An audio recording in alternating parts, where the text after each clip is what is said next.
안녕하십니까 수험생 여러분. 토목시공기술사 핵심 논술 강의 시간입니다.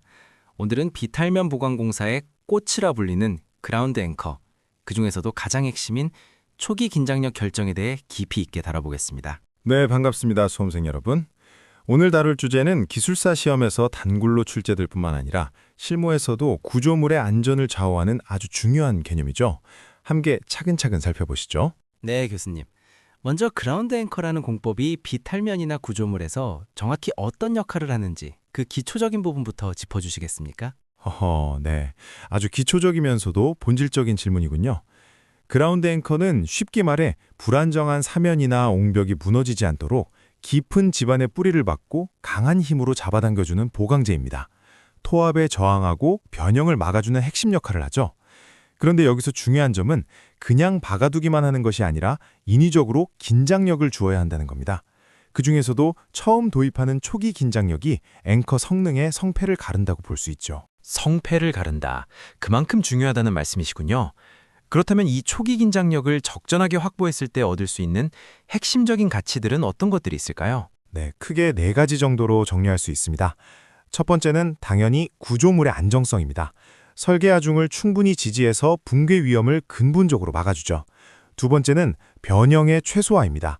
구조물이 불필요하게 거동하는 것을 억제해서 사용성을 높여줍니다. 세 번째는 내구성과 수명입니다.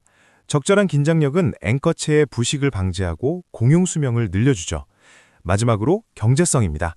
과도한 긴장력을 피함으로써 불필요한 시공 비용을 절감하는 효과가 있습니다. 아하, 안정성부터 경제성까지 어느 하나 놓칠 것이 없네요. 그럼 수험생들이 꼭 써야 할 핵심, 이 초기 긴장력은 과연 어떤 과정을 거쳐 결정하게 되나요? 그 부분이 답안의 핵심이 되겠군요.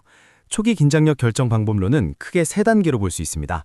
우선 설계 기준을 철저히 준수해야 합니다. KCSC 건설 기준 코드 같은 관련 시방서에 명시된 기준을 적용하는 것이 기본이죠. 다음으로는 정밀 구조 해석입니다.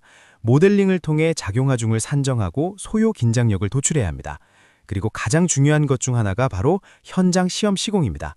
이론과 실제 지반은 차이가 있기 때문에 실제 지반에서의 앵커 거동을 파악해서 최종적으로 결정해야 합니다. 설계 기준, 구조 해석, 그리고 현장 시험 시공까지 이 3박자가 맞아야 하는군요. 그런데 교수님, 지반의 상태나 앵커의 재료에 따라서도 이 결정값이 달라지지 않을까요?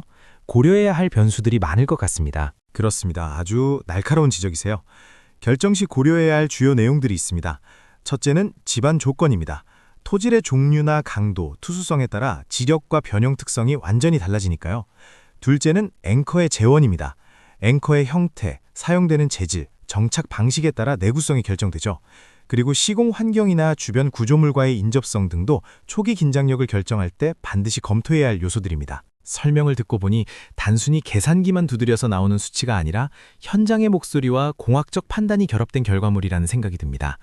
수험생 여러분께서도 이 흐름을 이해하시면 답안 작성이 한결 수월하시겠네요. 네, 맞습니다. 원리를 이해하면 외우지 않아도 기술할 수 있는 부분들이죠. 교수님, 오늘 강의 내용을 다시 요약해 주세요. 네, 오늘 내용을 요약해 보겠습니다. 첫째, 그라운드 앵커는 비탈면 안정과 변형 방지를 위한 핵심 보강 공법이며 그 중심에는 초기 긴장력이 있다. 둘째, 초기 긴장력은 구조물 안정성, 변형 최소화, 내구성 증대, 경제성 확보라는 4가지 핵심 가치를 지닌다. 셋째, 결정 방법은 KCSC 등 설계 기준 준수, 정밀 구조 해석, 그리고 현장 시험 시공을 통한 최종 단계를 거친다. 마지막으로 지반 조건과 앵커의 재원을 종합적으로 고려해서 최적의 값을 도출해야 한다는 점을 꼭 기억하시기 바랍니다. 수험생 여러분, 오늘도 수고하셨습니다. 네, 수고하셨습니다.